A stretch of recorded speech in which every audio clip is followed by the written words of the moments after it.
Alrighty guys, we're back for some Azorius Knights, and this is a Wilds of Eldraine Standard brew. We're gonna go over the deck, then hop right into some ranked, but first things first, for anyone who may not know, I'm Red Cat and I play aggro decks and any decks with red in them as well, so I hope that sounds fun to ya.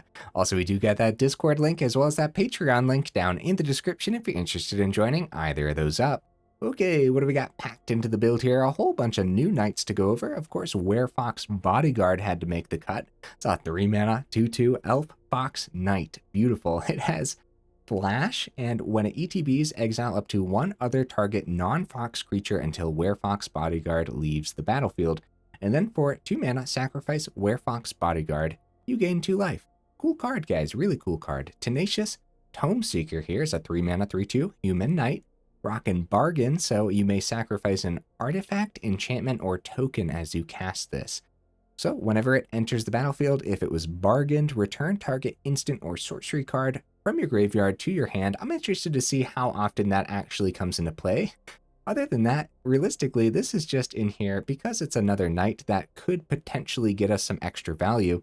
What instants and sorceries do we have in here that works with the Tomeseeker? We have a couple Fateful Absence, just good, reliable removal. We have a couple Elspeth Smite as well. Very solid removal that I still think is underplayed, even though we have seen it a little bit more recently, especially in control builds. And we have all 4 Fading Hopes for a little bit of tempo, and never underestimate the power of that Scry ability in an aggro deck, you know what I mean? Alright, so what other knights do we have packed in? We have Norn's Inquisitor here, which is a Phyrexia knight, so it's a 2-mana, 1/1. When it ETBs, you incubate 2. Nice, so you get a little incubator that also works really well with the bargain on like the Tenacious Tomeseeker, but also getting a couple Inquisitors down and then transforming those incubators happens to be really good because whenever a permanent you control transforms into a Phyrexian, you put a +1/+1 counter on it. Yeah, Inquisitor has been solid for me every time I've played with it. It's going to be interesting to see how much it does in a Knight build. So of course it's Knight, so we have all 4 Marshal of Zhalfir here. It's a 2-mana, 2/2 other Knights you control get +1/+1. Beautiful. Has a bottom ability. I don't know how often we activate this, but it's on the card. So for you tap a white and a blue, then you tap this, tap another target creature. Honestly, I guess there are gonna be some moments where you want to get a swing with all of your other knights, but there's a pesky creature that you really don't want to trade with another creature. So I guess that's when this ability would come into play, but yeah, I don't know how often that'll actually be. Also rocking a Sir Ginger the Meal Ender in here. 2-mana, 3/1. It's a food knight. It has trample, hexproof, and haste as long as an opponent controls a planeswalker. Nice, which is like all the time, dude. Like Wandering Emperor has to be like the most played card recently. I'm running into so many Wandering Emperors, man. And as we know, that card can be absolutely miserable to go up against. Hey, maybe Sir Ginger Meal Ender will end the Wandering Emperor's meal, right? So whatever another artifact you control is put into the graveyard from the battlefield, you can put a +1/+1 counter on Sir Ginger, and you scry 1 as well. So, you know, that works well with like the incubator tokens and stuff like that, but realistically, that's not why it's in here. It's just in here because it seems like a very solid knight overall. And also on the bottom, you can pay 2, tap this, sack it, you gain life equal to its power. Beautiful, man. Have all 4 Invasion of New Phyrexias here. So this is an X and Azorius colors. It's a 6 defense. I almost said loyalty again. I always do that. I caught myself this time. It is a 6 defense battle siege. And when it enters the battlefield, you create X 2/2 white and blue knight creature tokens with vigilance. This is a great way to go wide. Just 5 mana, get 3 knights, and maybe they're all getting buffed by a marshal or 2, right? So that sounds pretty solid. Then if you ever remove those defense counters, it flips into Teferi, Okosa. I don't know how to pronounce Teferi's last name, guys. Of Zhalfir. Now, this is a 4-mana loyalty legendary planeswalker. 4 loyalty oh my goodness, guys. Send help, send help. So we got a +1 here. Draw 2 cards, then discard 2 cards unless you discard a creature. Okay, but realistically, I think when you flip this, you're probably going to go -2 in this deck because you get an emblem with knights you control, get +1/+0, and have ward 1. Beautiful. That's a very powerful ability. So if a -3 here as well, tap any number of untapped creatures you control. When you do, shuffle target non-land permanent and opponent controls with mana value X or less into its owner's library, where X is the number of creatures tapped this way. Cool, could be a good way to get rid of a pesky creature or something, right? Getting to the top end here, we have a couple Besotted Knights. Besotted? I think it's, you know what? After I'm done recording today, I'll go read a book. I promise, guys. So it's a 4 mana 3/3 human knight. That's pretty bad, but it also has an adventure side here. Betroth the Beast, which is an adventure sorcery. Create a royal roll token attached to target creature you control, which of course we can use that royal roll, and we can use that for like bargain abilities and stuff like that.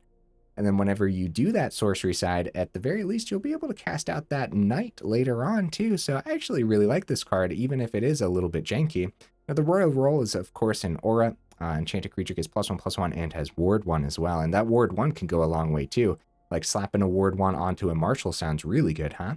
More cards on the top end. We have Knight-Errant of Eos. Since we have a good chance of going wide with like Invasion of New Phyrexia and stuff, we have a really good chance of convoking this out for relatively cheap. Now we're not too concerned about hitting creatures with it, but it is a great way to restock the hand. Mostly though, we're just kind of looking at it as a really solid body that we can hopefully convoke out relatively easy as well.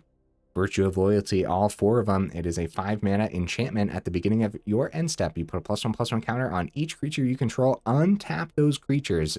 Gross, right? But it also has that adventure side.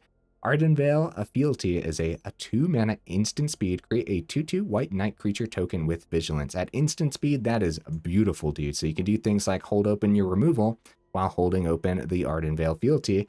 Heck, at that point, maybe you're holding open like a Werefox Bodyguard too. Lots of stuff of just playing out cards on your opponent's turn, which is sweet. Have all the dual land as well as a single Secluded Courtyard. Soaring City and Seat of the Empire, of course, made the cut, heavily leaning towards white sources because the deck is kind of sort of heavily leaning towards white sources too. Honorable mentions, I thought about Hopeful Vigil for a while, but I don't know how to squeeze this card in here, man, but it could be like a great budget option if you don't have something like Sir Ginger, which of course is rare, or pretty much anything else for that matter. And if you don't, like, this is a mythic, so if you don't have all the Invasion of New Phyrexias, then maybe Hopeful Vigil could be the replacement card. Okay, guys, that's everything. Let's go ahead, take it into some ranked, and see how we do.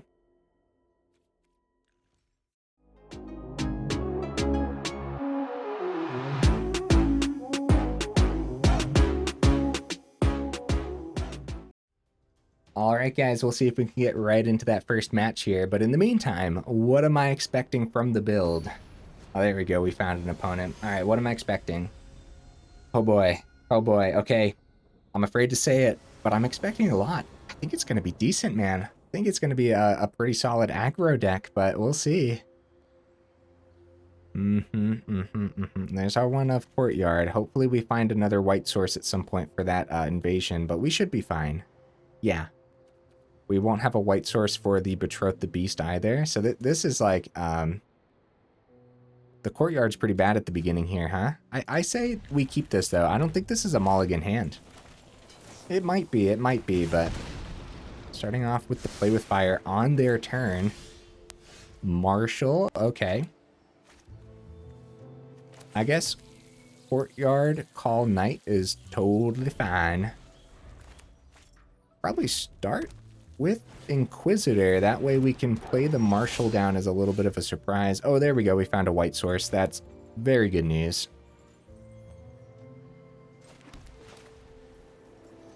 Based on the Spell Spear, yeah, I guess Inquisitor's fine. Spell Spear has trample anyways, and it's going to get above the 2/2 on the Zhalfir, and that's not something we really want to block into anyways, so. If it's mono red prowess, then there's probably a ton of burn packed in. Oh, they're going right for that 3/3 too. That's pretty scary actually, man. Going right for it. Okay, we have Norn's Inquisitor. Ward 2 on that. We have the Knight if we want to get Ward onto something, which I guess wouldn't be bad. We go Marshal, buff the Inquisitor. This is sorcery speed, so I'm going to do it now. And we're going to give Ward to the Marshal. That way they can't just burn it away without paying a little bit of extra. Instead of going for like extra damage on the Inquisitor. I think that's totally fine. We see mana off the top. We could always play this as a 3/3, but that's not the greatest. I think it might come down to like Knight-Errant. That way we can block a little bit better. And they might have a little bit of trouble getting to the 4 damage required. Okay, play with fire. Swinging for 5. This is so dangerous, dude. All right, let's take that. We don't have the 2 creatures now for the Knight-Errant. Mana isn't terrific, but it isn't that bad either. Depending on what's in hand.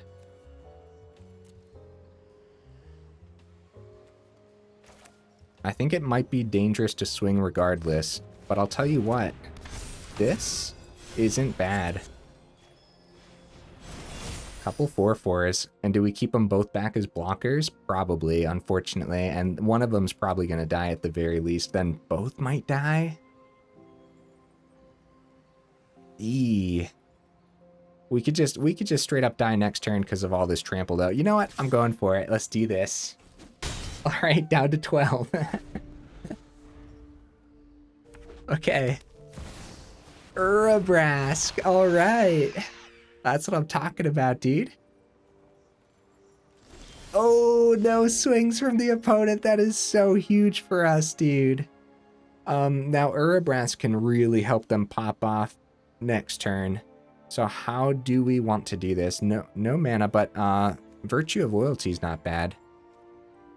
Mana off the top would have been great for us, though. Invasion with double marshals would have been so good.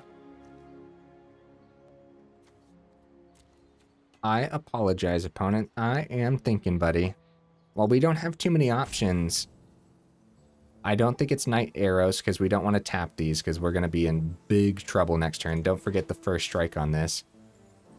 Only 2 mana for the Virtue's Knight. We could at the very least, flash this down. I was thinking like Tomeseeker because then that'll... Yeah, no, I guess we use the Virtue and flash that down, or keep the Incubator open as a chump blocker too, but even then it's just a 2/2. It's not like the Phyrexian that it flips into is a Knight, so it'd be better to flash down Virtue because that's a Knight. They have 5 mana, plenty of extra mana to get around the ward on at least one of these marshals as well, so... Crucible. They must not have any instants and sorceries, guys. Still a great swing with the Urabrask, and we might take it, actually. We can tap down the Urabrask, I suppose. I guess. That's actually not bad, is it? No, we should just flash out a creature, because if we take the 4... They have chump blockers for days now with the 1/1s, though. Oh, they pass it back. We get a free turn of getting this board state stocked up a little bit. Another Virtue of Loyalty. Okay. Go Knight-Errant. We'll have 2 creatures open. And this will be a 6/6, which blocks really well. And then we have a good chance of seeing some creatures. 2 mana or less at that point. I think that's fine. I wanna use these as mana though, because I'd rather block with this Knight over here than the marshals. Norn's Inquisitor, not bad. I didn't even want to look at how much mana we just missed out on. Yeah, we need to see more mana for this game, huh? But we're holding them off pretty well. This is a great first match. Is it bad I'm cheering for the opponent a little bit once the Urabrask hit? It doesn't look like they're finding instants and sorceries. Mana! Let's go, guys. We can do 2 on the Invasion now. We could swing with the Knight, and they just chump. Doesn't have anything fancy there. We're 1 mana away from the Virtue. Maybe we keep Virtue open. We go Norn's Inquisitor for the turn. I guess what I'll end up doing, since we're going to have so many extra chump blockers, we're going to see if they take the 6 or just take the chump here. Because getting 1 creature off the board is fine when we're about to restock this board pretty well. And then we still have Virtue of Loyalty on their turn as well. And the Incubator tokens for that matter, so... And we could tap down with Marshal if that's what we want to do instead of Virtue, but I'm pretty sure it's Virtue. Let's not forget the Knights over here that are 3/3s too. Okay, fealty coming down. No swings from the opponent. We're going pretty wide, man. Oh, there's the land. Oh, buddy. Oh, my. So we could go 3 on the invasion, but it's probably just virtue of loyalty for the turn, dude. This is about to get pretty gross. Another chump from the opponent. Not seeing any instants and sorceries looks pretty rough, man. Yeah, buffing this board state. Now we're going to be able to swing past the Urabrask's first strike every single turn. Another land for the opponent. No. I'm sorry, opponent, dude. I honestly, I was rooting for both of us like a clash, man, like an epic battle. We were able to lock down the board really well with our double marshals, and look at this, dude. The Royal Roll tokens probably did a thing here or there, but they flooded out pretty good and only saw 2 play with fires after all of this setup. Brutal stuff. We got a little lucky, for sure. For sure got a little lucky there, but hey, our deck did a thing.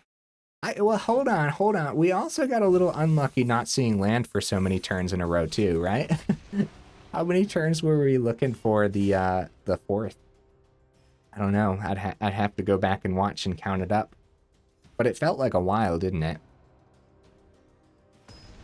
How much land do I have in here, bro? I always forget. I'm assuming between 23 and 24.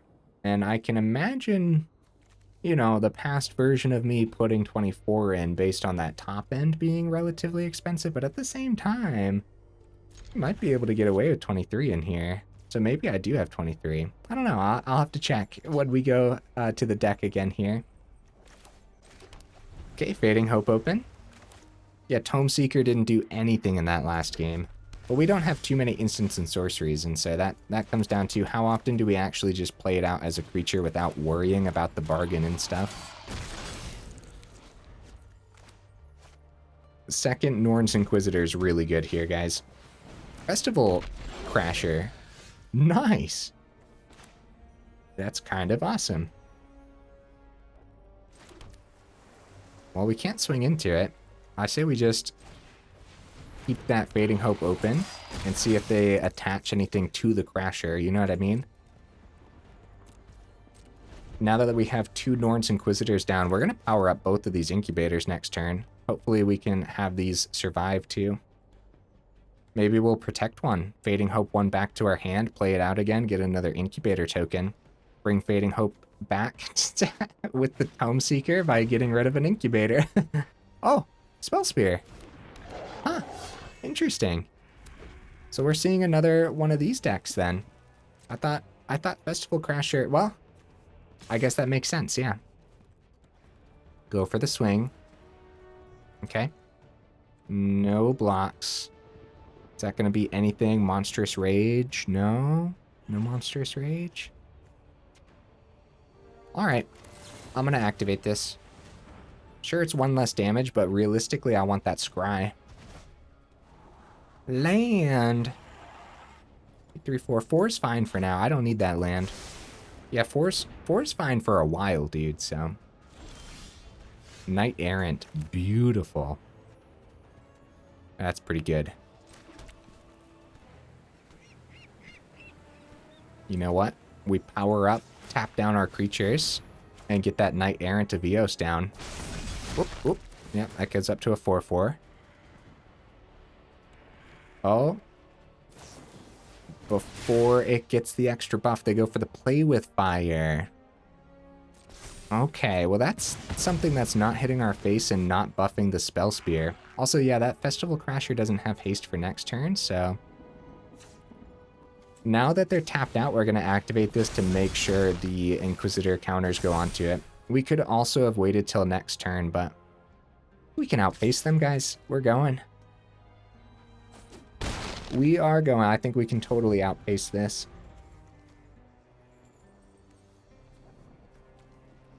But we also know how explosive these style of decks can be too, so...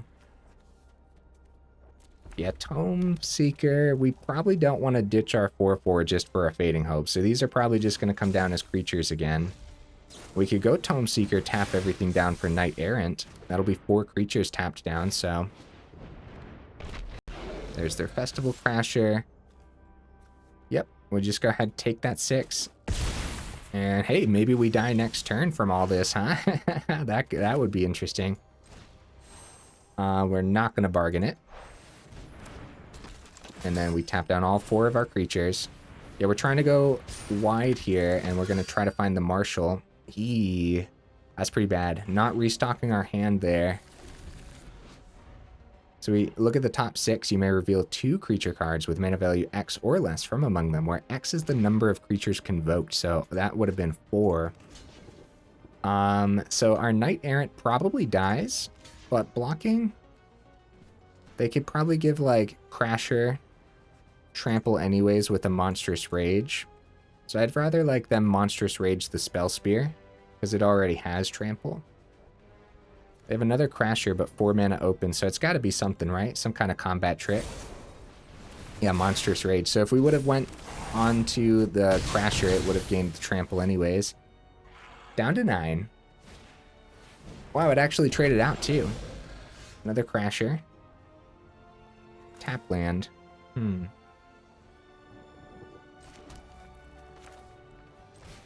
This is pretty good. I have 1 mountain. Do you guys think it's going to be that Play with Fire? If so, would it be too bad to just... I mean, it's probably just play Knight-Errant though, huh?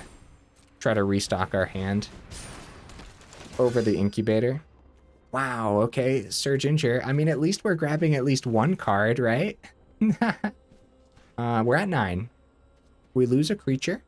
We lose 2 creatures, we're in trouble. Actually, if we lose a creature and they give trample to one of those, then we're in trouble.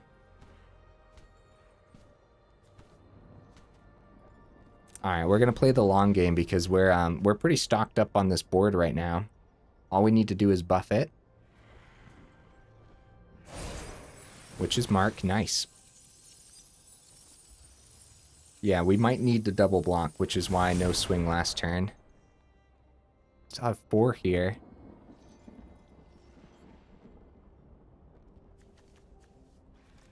No, they still have 2. I don't know why I said 4. I must have been looking at the power on the Festival Crasher. If they buff that above that, sure.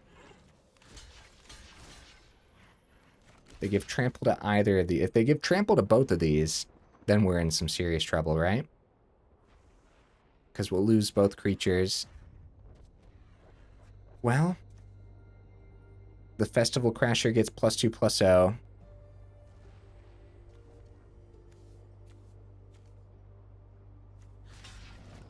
Just in case we're gonna do that. I know that they can easily take both out. Okay, yeah, let's see it, opponent. Let's see it. They still have 2 mountains, guys. Like, this is super scary.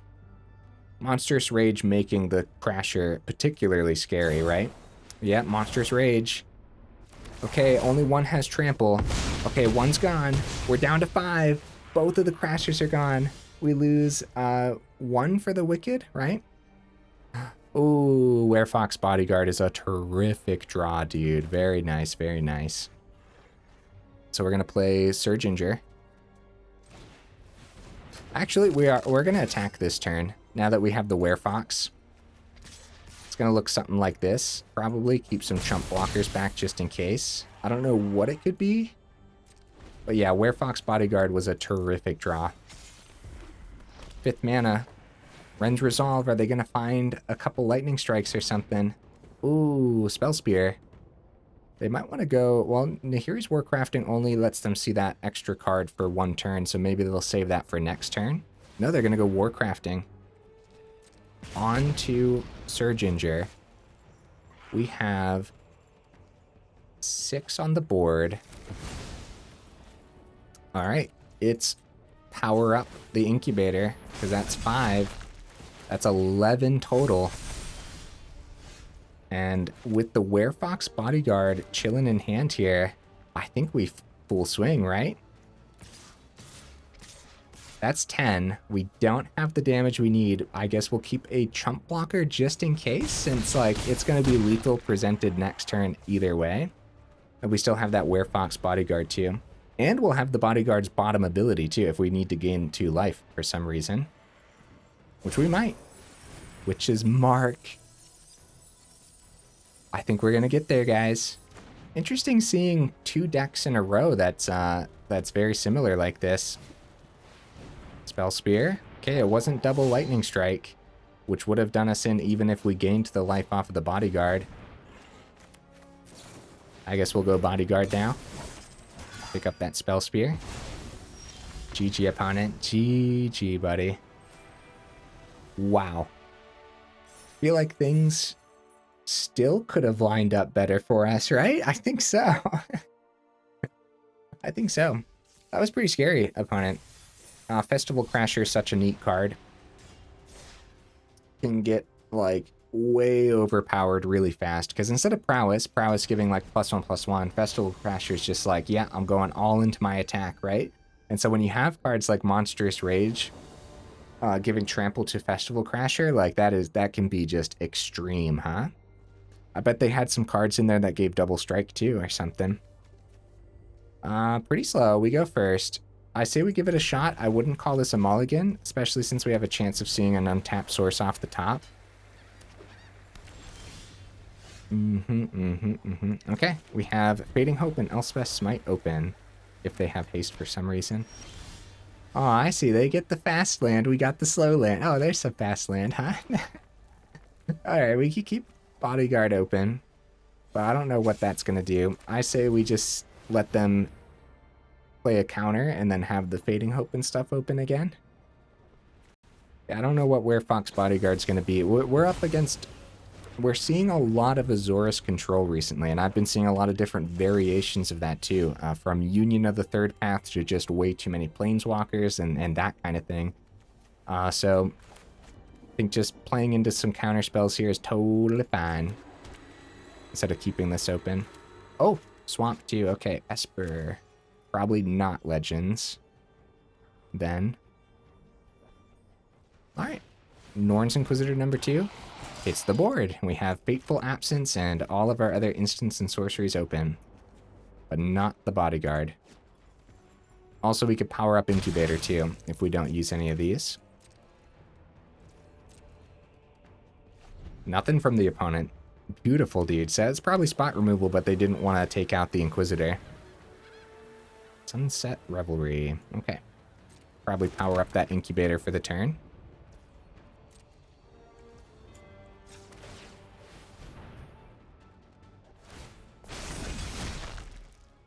And it's going to be removal now. Okay. We still got the counters, luckily, because the trigger already went off. 5th mana. Isn't bad, I guess. Really don't want to go Fateful Absence onto a 1/1. It's probably Bodyguard on their turn. Let's see. Let's see what they end up doing here. Yeah, no double block because that's a 3/3. Okay. Just keep Bodyguard open as well as our other instants.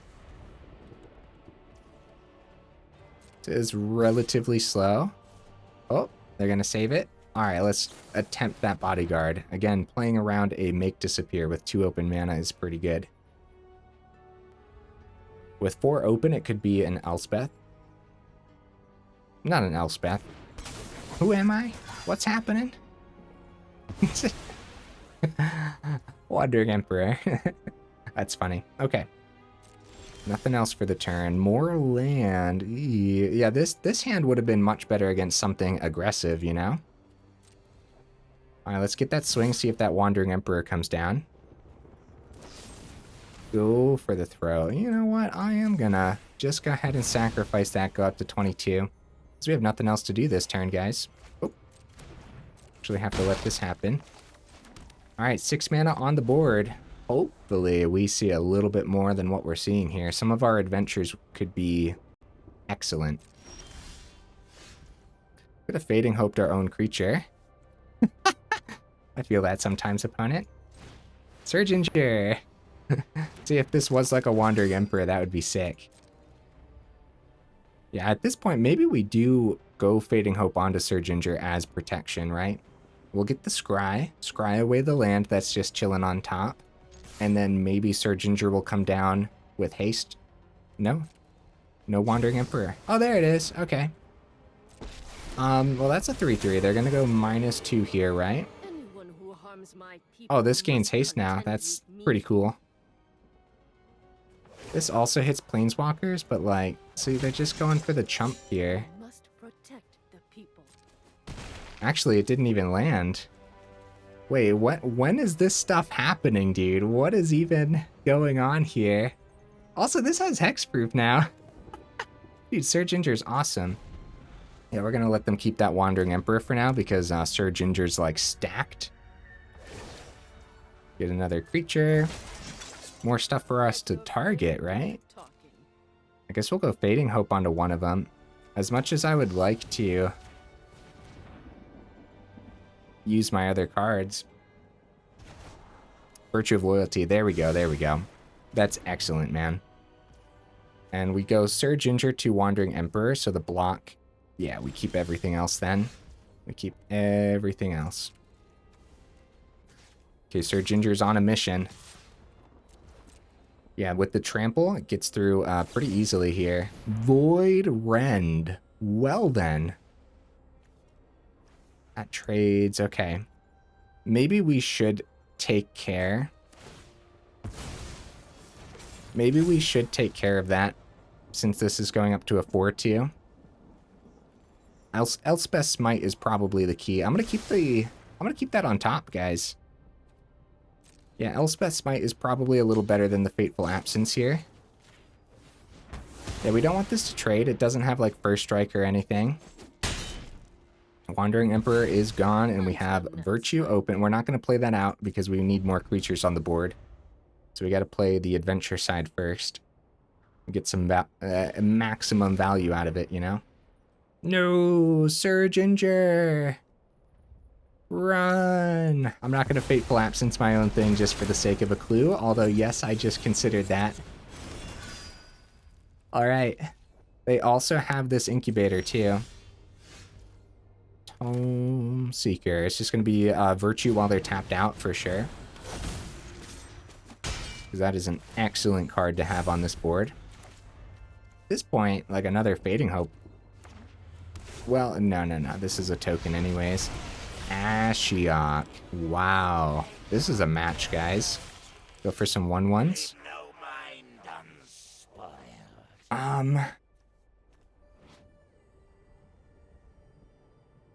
I guess we're gonna have to swing at that Ashiok, but yeah, they're pretty stacked here, aren't they?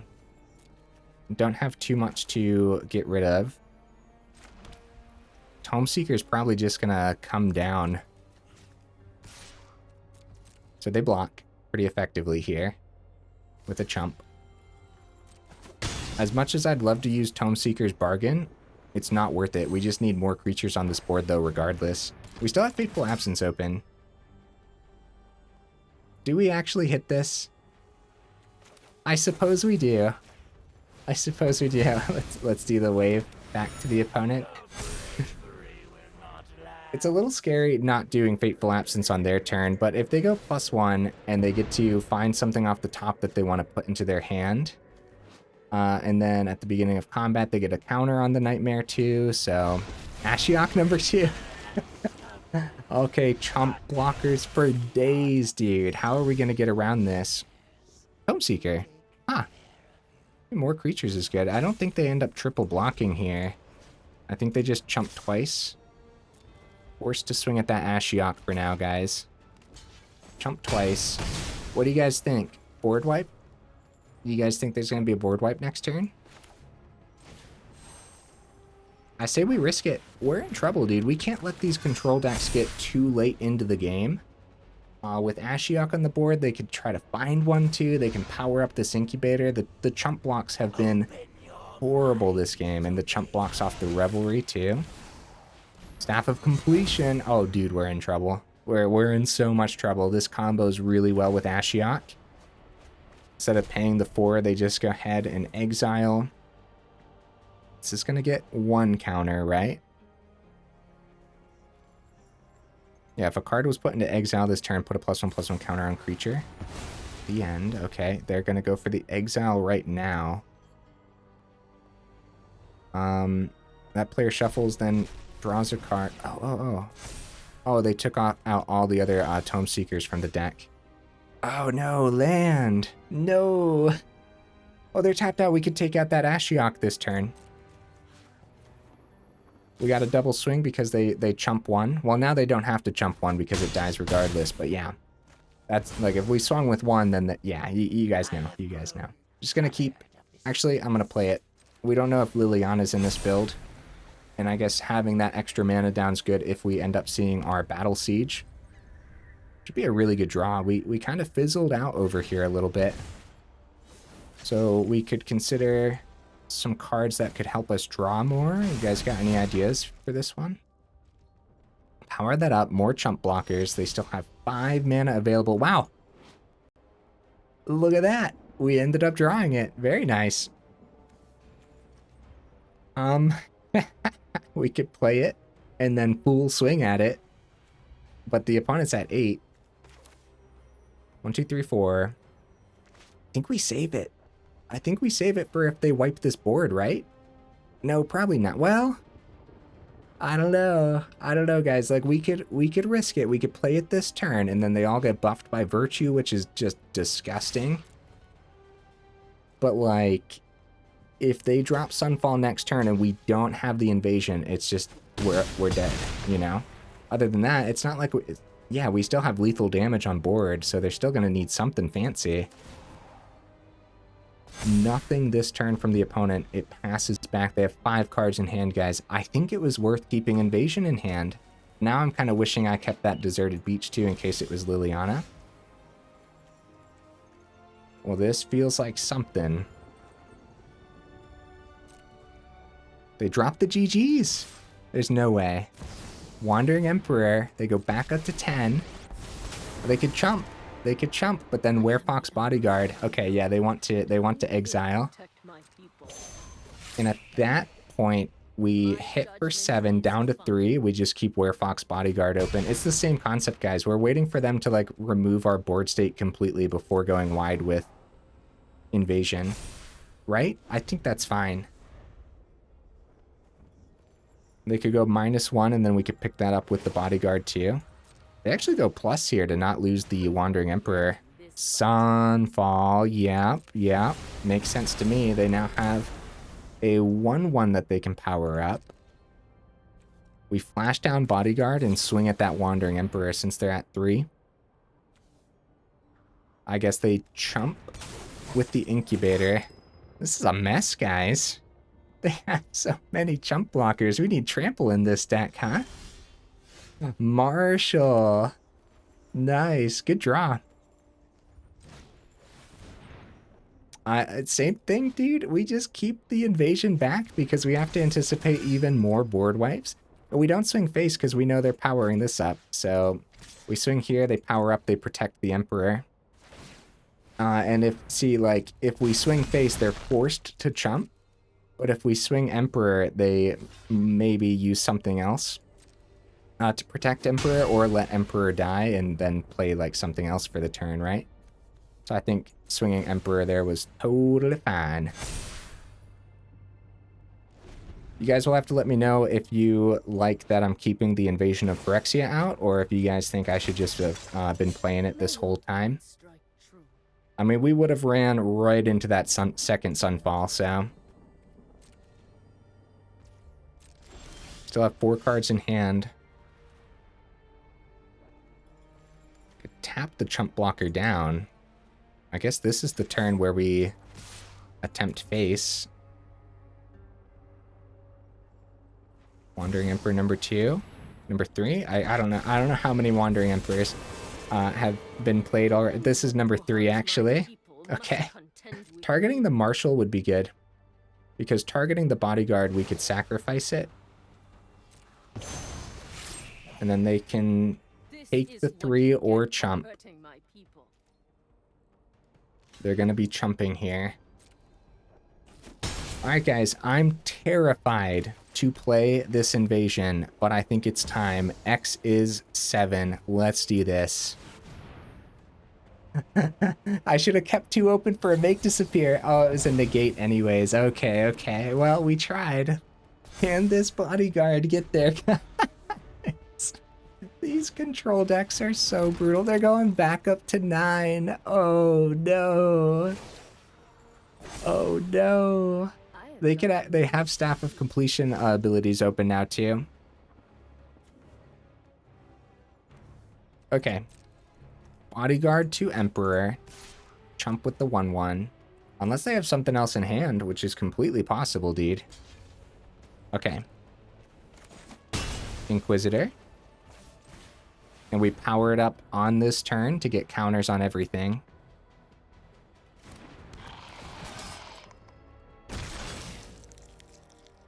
As much as I want to play around that third... As much as I want to play around that third Sunfall or something, I think we have to go, man. Like, again, the longer we give them, the more they have a chance to completely just reestablish something tremendous here. And they gain so much life in these past couple turns, the Sunset Revelry gaining them way too much. Werefox Bodyguard. Okay, they still have 1 chump blocker for the 5/5. Can we hit that Wandering Emperor, or do we just not care and we just keep slamming face? I have no idea what the best play would be. I think it's just full swing to face. Because if they get another... If they go minus on the Emperor... Okay. So they chump the 5. Going back down to 3. Come on, guys. We're gonna get there. I believe in us. Virtue of Loyalty being absolutely amazing this game. However, if that third board wipe comes down, then we're back to square one until we find something to reestablish the board. Which we do have 3 more Invasion of New Phyrexias here. They dropped the good game? They dropped the GGs. I'm getting distracted because I gotta click the button. Oh, yes, good game, opponent. Let's go. Oh, man. That was a tough time, dude. If we would have risked the invasion a little sooner, maybe on a turn where they were more tapped out, maybe that negate wouldn't have come down, or maybe they wouldn't have found negate off the top. We don't know like what order they actually drew that in, if they were just sitting on that the whole time, or anything like that for that matter. Gonna try to go one more game, guys. That one took a while, but... And we could end on a beautiful high note like that, but you know me, man. When I'm enjoying the game, we gotta try to squeeze one more in, at the very least. Knights is pretty fun. Okay, this is good. Got 4 right away. We like to see 4 right out the gate here. Probably start with Surge Injure, honestly. So it didn't matter if we went Painland instead.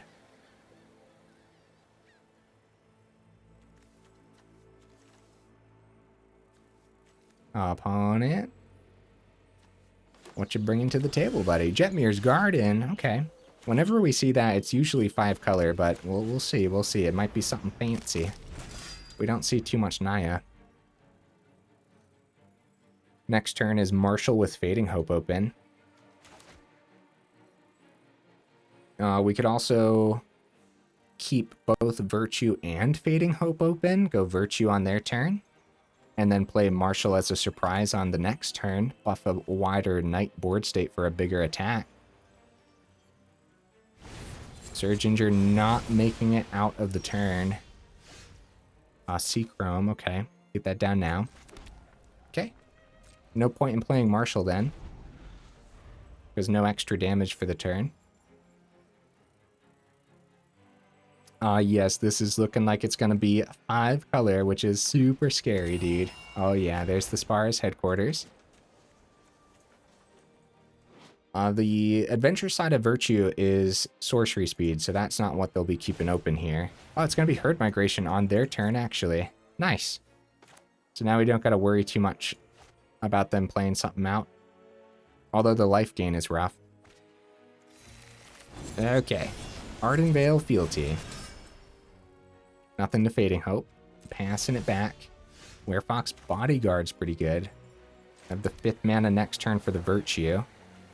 Just gonna go right into that Marshal. Swing for 3. And we have the Fading Hope open to kind of sort of protect the Marshal then. overall, I feel like the deck is drawing well, right, guys? I feel like maybe we could have been seeing things in a little bit of a better order, but overall, yeah, I don't think we can complain too much here. Stomper. That's not something I want to bounce back to their hand. I think we'll let them keep the Stomper for a couple turns instead of going Fading Hope, although the Scry could be good. Yeah, I don't want to bounce that back to their hand. Giving them more consistent ramp for a couple turns would be pretty bad. They're tapped out. This is a great time to just get that virtue of loyalty down. You know what? I'm gonna do it before combat too, even though it doesn't affect anything. They're tapped out and they don't have blockers, so I figured let's just do it. A lot of great removal in our hand. Fateful Absence doing things like taking care of Atraxa when it comes down. They already have 6 mana. Could be like second Stomper. And so Sunfall. Aw, man. Okay. We need a way to restock this board state, and then we need to be sweating about 1 mana binding taking out the virtue. Oh. That's rough, man. All right, keep Bodyguard open. See what we see. If they power up Incubator, then Bodyguard's a great way to get rid of tokens.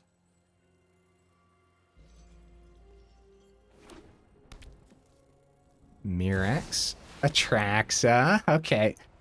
Bodyguard doesn't want to hit Atraxa. This is definitely a Fateful Absence turn. Unfortunately, they're still getting the ability. Hopefully it's not a Reanimator build too, right? I don't know if we want to go Bodyguard. Yeah, you don't want to bounce Atraxa either. And the Bodyguard dies and would give him that ETB again too. So yeah, Fateful Absence turn. But now the question is, do we play this just for the sake of getting a creature onto the board, or do we wait until there's something else we need to pick up? They're at 17, so we're probably in danger. Yeah, man, these board wipes have been rough. I'll tell you what, seeing our Battle Siege would be amazing. See, Leyline Binding, Sunfall number 2, Invasion of Zendikar, and Atraxa number 2 as well. I think that's game, guys. I think that's game. Can't bring anything back with the Tomeseeker, which I thought this bargain was going to be much easier in this build, but maybe not. Maybe we need to talk about dropping a couple Tomeseekers. What would we go up? I don't know. Maybe some... Well, I have no idea. We'll talk about more in the final thoughts, of course.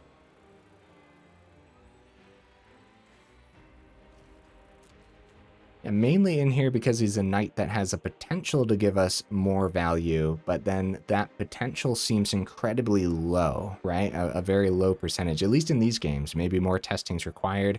More often than not, we didn't want to like sacrifice our incubators either because they were just packing damage through, so... Invasion ramp. They still have 4 mana open too, and one of them being ley-lined means we're not going to successfully get a swing next turn either, so... They might just take this out now. If they go leyline, I guess we go Fading Hope. I feel like they'd much rather do that on our turn, but maybe they don't want us to draw and potentially find some form of protection, right?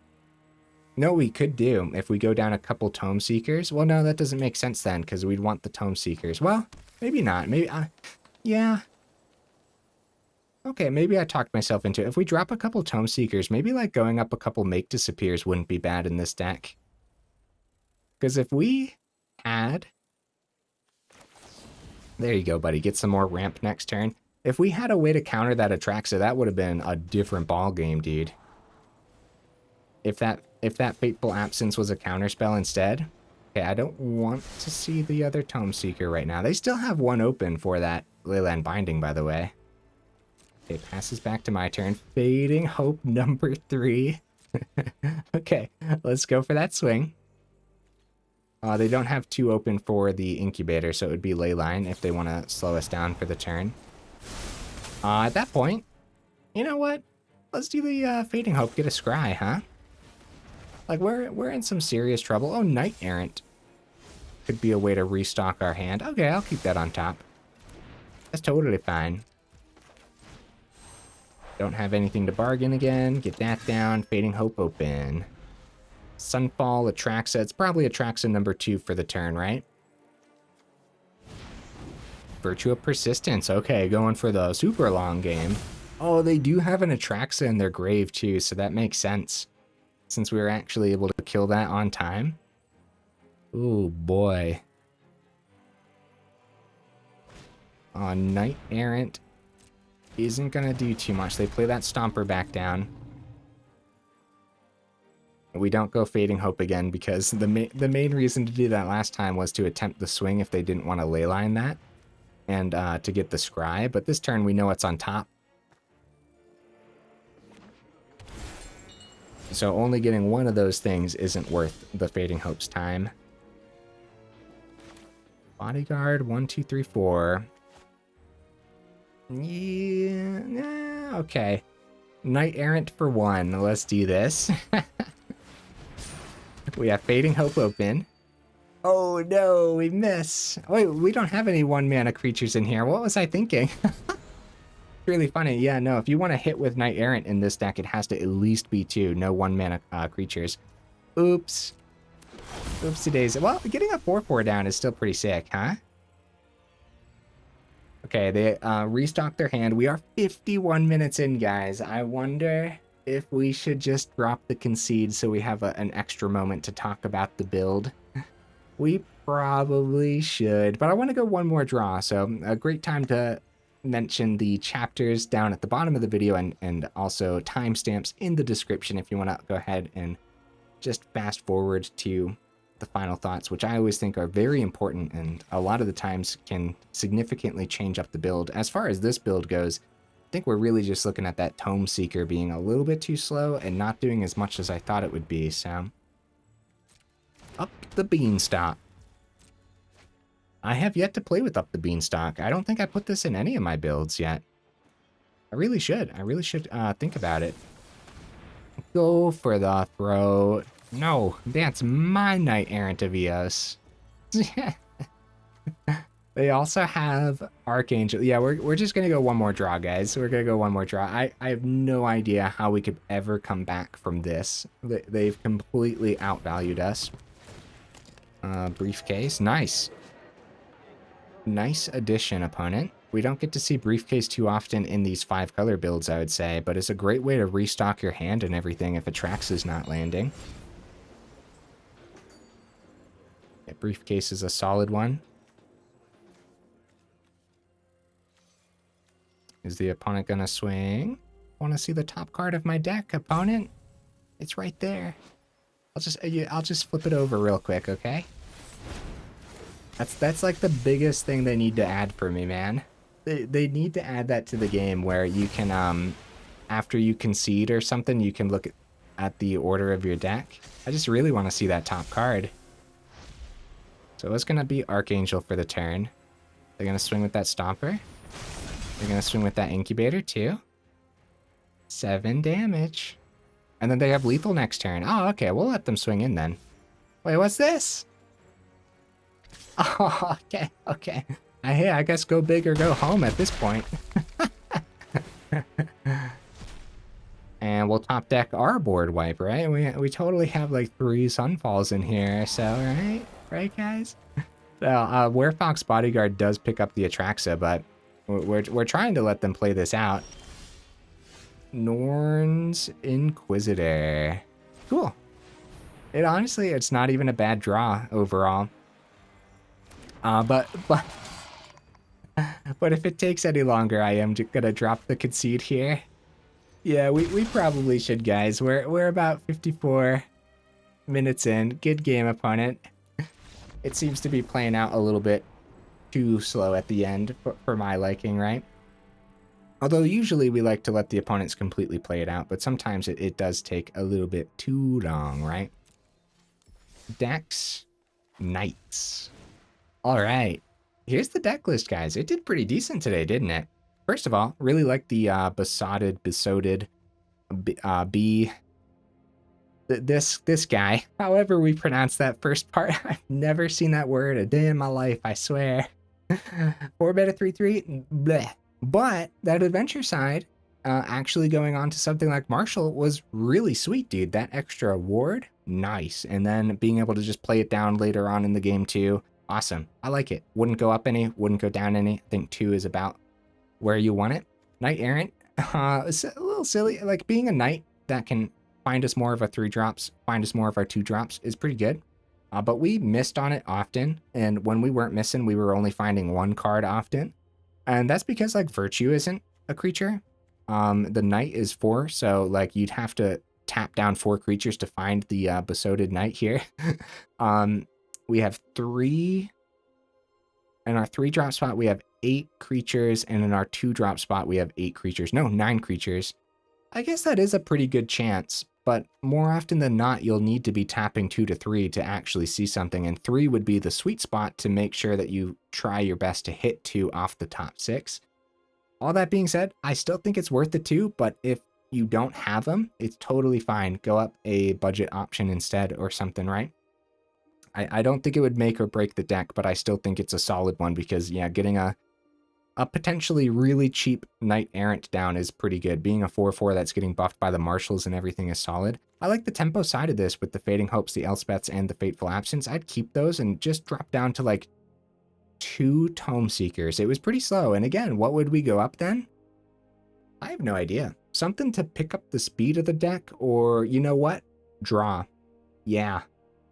Yeah, we need some way to draw in this build. Now, I'm not well versed in blue cards, so definitely let me know in the comments, what would you add to add a little bit of card draw to this one? I'm blanking. We could probably find some card draw that's white as well. Wedding Announcement, right? That could be decent. Drop a couple Tomeseekers, go up a couple Wedding Announcements. Maybe. Like, it's not generating knights, but going wide is decent with that Virtue of Loyalty. Yeah, I could see that. You guys will have to let me know, though. Other than that, I wouldn't change too much, especially for testing purposes. I think more testing is required for sure. I feel like we drew relatively poorly in a lot of those games. I say relatively poorly. Yeah, 23 land total, guys. So I don't have 24 in here, which I guess makes sense when we look at Virtue as being a 2-mana card. But there were some games where we were really sweating for mana. So maybe if we drop a couple Tomeseekers, we could go up that 24th land, and then we'll still have 1 spot open. At that point, we still need some way to draw, though, so maybe it's not even the 24th, right? I don't know. Yeah, this is a tough one. I could probably stare at this for another 20 minutes and still not come to a solution as to what I want to add or take out. Yeah, I guess more testing is required, right? Either way, guys, hey, if you made it this far into the video for real, y'all are champions. I super duper appreciate you.